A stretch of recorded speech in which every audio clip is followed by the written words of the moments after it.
Globalismo, la verdadera amenaza. De Ricardo Martín Almada, 2017-2019. Capítulo cuarto, quinta parte. Episodio tercero.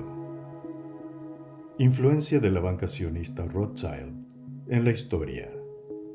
La verdadera historia de la masonería y la infiltración Illuminati hacia los planes globalistas del nuevo orden mundial. Posenov, Miguel Yegueros. Sean todos bienvenidos. La influencia de esta gran farsa fue enorme.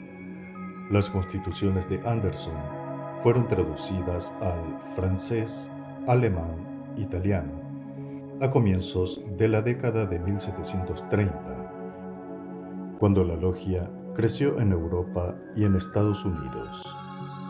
Inventó así un nexo con los picapedreros y a la vez afirmó que sus antecesores son los grandes líderes del mundo desde Adán, dándoles así una gran autoridad moral.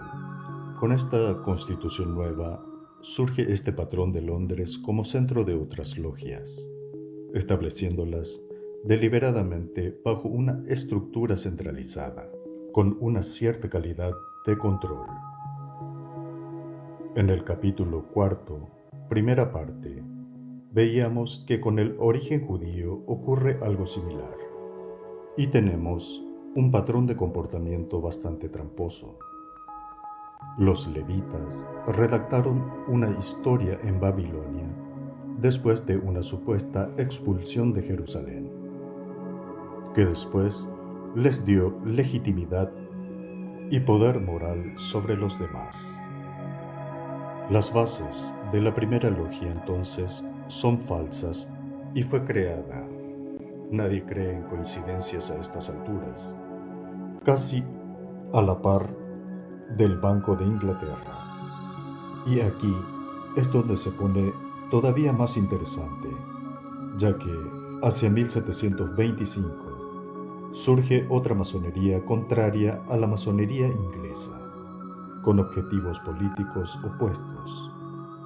Una masonería conformada por escoceses jacobitas exiliados en Francia, que buscaban restaurar el trono de los Estuardo, perdido en manos de Guillermo de Orange por la revolución pagada por banqueros holandeses como Menachem Ben Israel.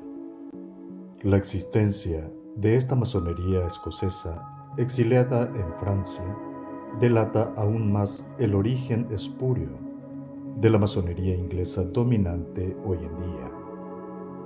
A continuación, los fundamentos de esta afirmación. En el capítulo tercero, decimos textualmente: fue así que Oliver Cromwell, en 1649, ordenó que los judíos fuesen aceptados nuevamente en Inglaterra, ya que tenían vedado el acceso desde el siglo XIII. El ascenso de la burguesía, el ascenso de la democracia parlamentaria, no fue otra cosa que el ascenso del poder de los banqueros.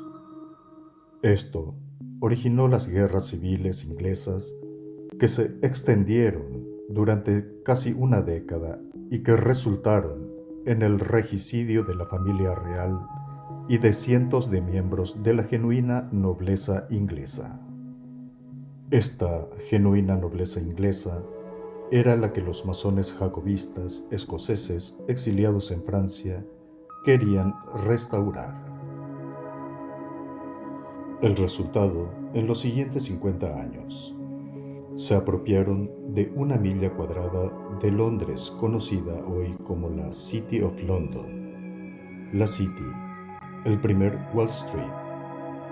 Esta área es uno de los 3 centros financieros mundiales predominantes.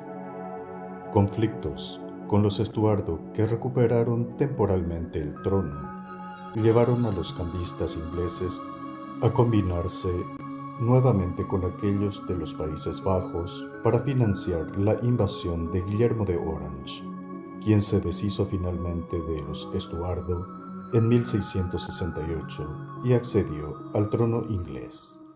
Steele, 1996.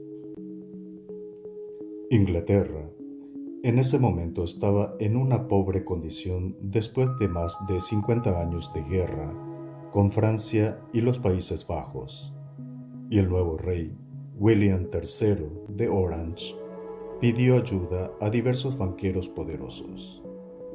Estos proporcionaron al Estado inglés un préstamo de 1.25 millones de libras, pero solo entregaron 750.000 libras. Lina 2004. El conocimiento es riqueza. Gracias por asistir. Voz en off, Miguel Yegros.